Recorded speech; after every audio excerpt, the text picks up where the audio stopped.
The first time a child is suspended from school, the likelihood of them being suspended again doubles. The likelihood of them being arrested triples. The likelihood of them graduating from high school decreases dramatically. I don't think I need to explain that dropping out of school is generally a bad thing. When we have communities where there are a large number of people who haven't finished high school, we tend to see more crime, higher poverty rates. People who don't finish high school are more likely to end up on public assistance, more likely to be and remain unemployed throughout their lives.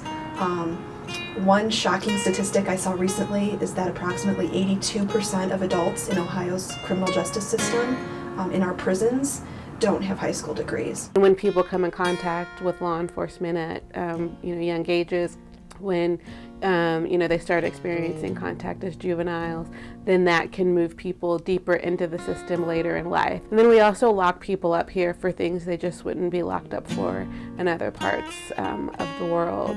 We lock people up for long periods of time for drug offenses.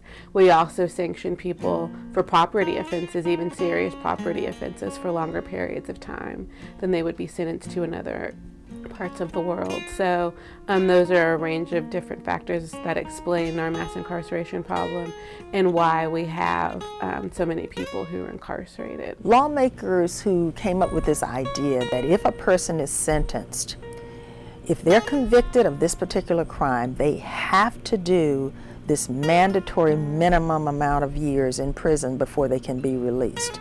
Meaning that if they're convicted, and typically it's with drug offenses, drug distribution, and oftentimes possession with intent to distribute, certainly gun offenses, and murder. I think most people agree if somebody's convicted of first-degree murder, but those mandatory minimums have been in effect for a long time. But I'm talking about people in possession of a certain amount of drugs. That's the most controversial one because we're talking about nonviolent offenses.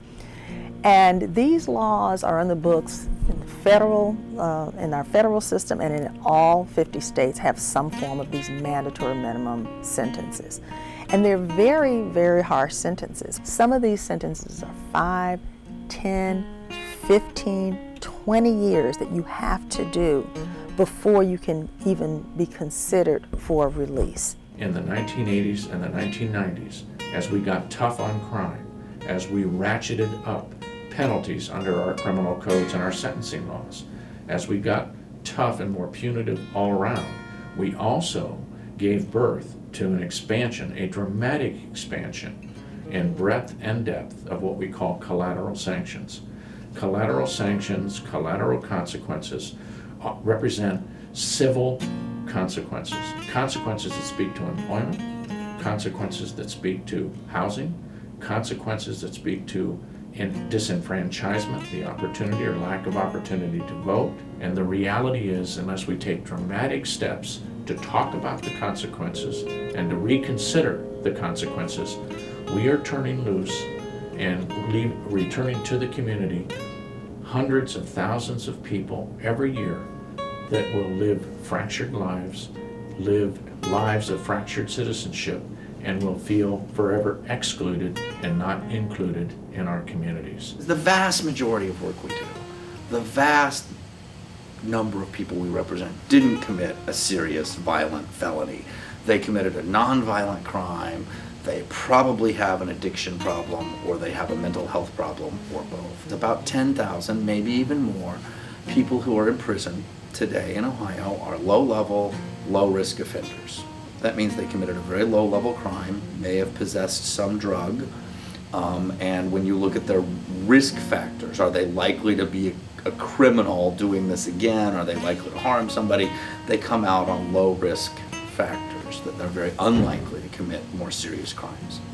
The problem is, the moment you put them in prison, those 10,000 people who qualify in those two categories, they are much more likely to become higher risk individuals by being in prison. We are safer as a society if we treat them in our communities. We are safer as a society if we give them drug treatment and don't incarcerate them.